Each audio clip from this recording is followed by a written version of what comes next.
let's talk about what the Enneagram is. Now, I want to give you an example from a different area of my life. So years ago, this was back in my early 20s, I drove this 1996 Jeep Grand Cherokee. And y'all, I drove this car until it died its last death and would not come back to life. But in between that day when it was done and years before when it started having problems, I prayed this car back to life all the time. Like it smelled like a go-kart, it leaked oil, and it was like barely hanging on for the longest time. Well, when it finally was done, I literally drove it into the ground and it was time to get something new. I got a newer, at the time, still used, but newer car, and it was a 2005 Jeep Grand Cherokee. I loved Jeeps at the time, and so I got this new car. Well, when I was driving it home, I remember it started raining. And y'all, it started raining, and without me touching anything, the windshield wiper started going. They're going back. I was like, oh, how did it know? This is the smartest car I've ever seen. And then I turned on my blinker to try to get over, and it starts beeping at me because a car was coming. It knew there was a car in my blind spot. I was amazed at how smart and intelligent this car was. But the truth is that car, this newer, nicer car with all these features and functionality and blind spot sensor and that type of thing, showed me things that I did not know were there. The blind spot sensor, for example, I didn't know there was a car coming up in my blind spot. I hadn't even had a chance to look in the rearview mirror yet and check. The truth is, we all have things that we're not aware of. We have blind spots. We have things going on in our lives, in our personality, in our communication, in our motivations, in our behaviors that we are not aware of. Now, if you are a little bit of a control freak, like I know many people are, then this should be alarming to you. I don't want there to be things going on in me that I'm not aware of. I don't want to come across to people in ways that I'm not aware of. I don't want to have blind spots that I'm not aware of. And so what is so fascinating about the Enneagram is it shows you these blind spots. It shows you things about yourself that you are not currently aware of. And it shows you things about other people that you're not aware of. It is like shining a light in a dark space for you where it is going to open up so much more awareness about you, why you think the way that you do, why you act the way that you do, why you react the way that you do, and it will show you that about other people as well. So I want to spend just a few minutes teaching you in an overview what the Enneagram is and why it can help you in every area of your life. The Enneagram is different than other personality tests because most personality tests focus on what you do. Here are your strengths. Here's how you work. Here are the environments that you work best in. Here's the leadership you respond best to. Here are the tasks that are in line with what makes you tick, and here are the tasks that you can perform best. It's very external focused. Most personality tests are focused on your behavior. But if we just focus on the surface, then we miss the more important question, which is why? Why do you do what you do? Why do you think that way? Why do you react that way? Why do you get your feelings hurt about that thing? What drives you to do that thing in that way? The motivation behind the behavior that brings so much more understanding to the surface level behavior. Well, that's what makes the Enneagram so unique and so special. It focuses on the why you do what you do. It focuses on the internal motivations for everything that you're doing and saying and experiencing externally.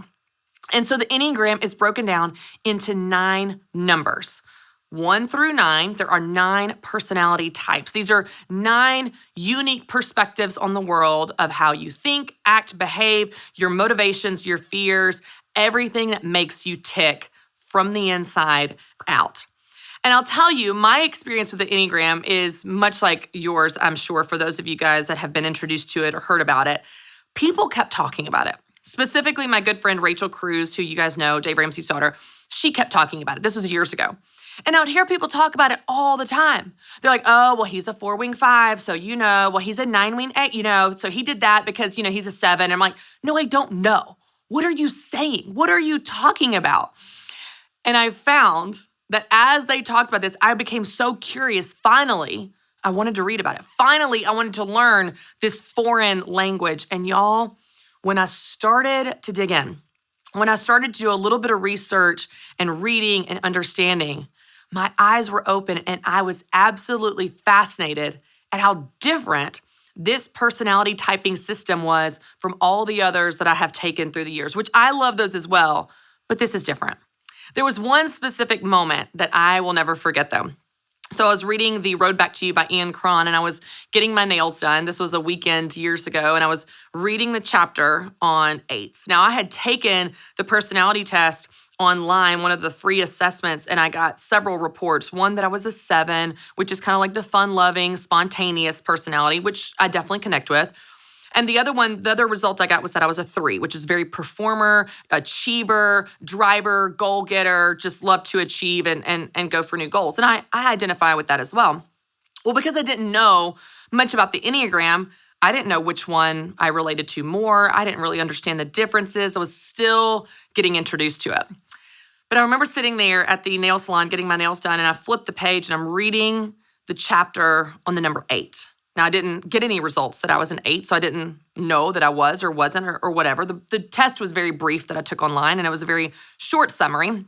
So I'm reading the book, and I'm reading the chapter, and there was one specific section in a paragraph on the number 8, and it says, one distinct feature of 8s is that many of them had a wound from their childhood that taught them that they can't trust people, that taught them that they had to do everything themselves. If they're gonna make it in the world, they're gonna have to do it themselves. And y'all, for some reason, I still can't explain, and I feel my eyes burning even now, tears started streaming down my face. I felt so seen. I felt so understood. And to be honest, I felt a little exposed. Like, oh, maybe that's why I do what I do. Maybe that's why I'm so hard-charging, go-getting, gonna do it myself. Y'all, my motto in high school was carry cash, always drive, and don't trust anyone. Thankfully, the Lord has done some work in my life, and he softened me a bit since I was 17, thankfully, believe it or not. But I was hard. I was hard and untrusting, and I was determined to make my way in the world. And still to this day, my worst fear is being controlled. My worst fear is being helpless. My worst fear is someone saying, you have to do this or else. And I'll say, well, I choose or else, because you're not the boss of me. You might look at that and think, oh, what a leader she is. She's so confident. No, all I'm doing is showing you my wound. I learned early on that if I was going to make it in the world, I was going to have to do it myself.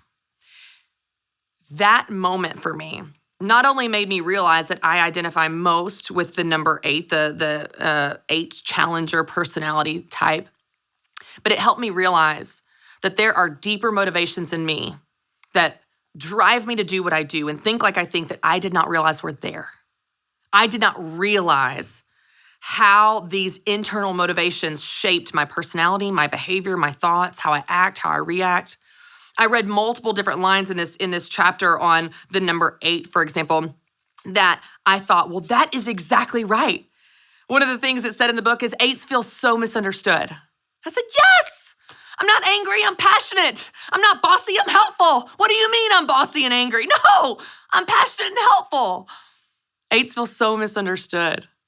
Another sentence I read in there that I thought just nailed it. And I said, yes, it says, one of the things you need to know about 8s is they don't have to be in control, but they will not be controlled. I was like, exactly. I don't have to be in charge, but don't you tell me what to do, because I will do the opposite to show you you're not the boss of me. I felt so seen. And what was so fascinating in reading this chapter on this number that I really related to is I felt like I was meeting myself in a new way. I was meeting a part of me that I had never met before. I was learning a part of me that I didn't know was there before.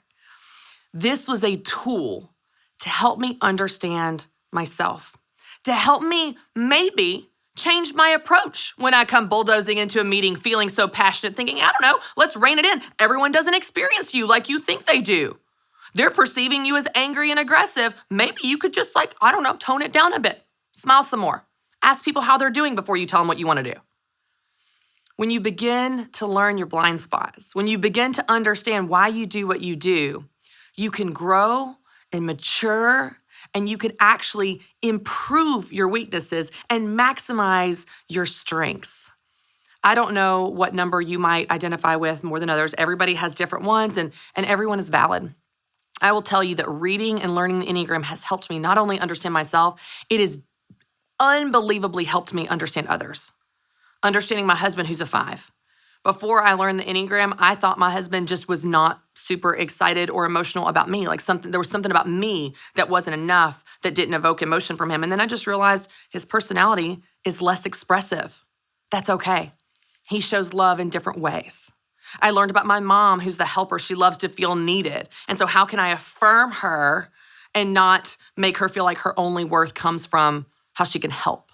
It helped me understand other people's personality styles, to slow down for some people that like to go slower, where talking fast, walking fast, being loud is too much, too overwhelming.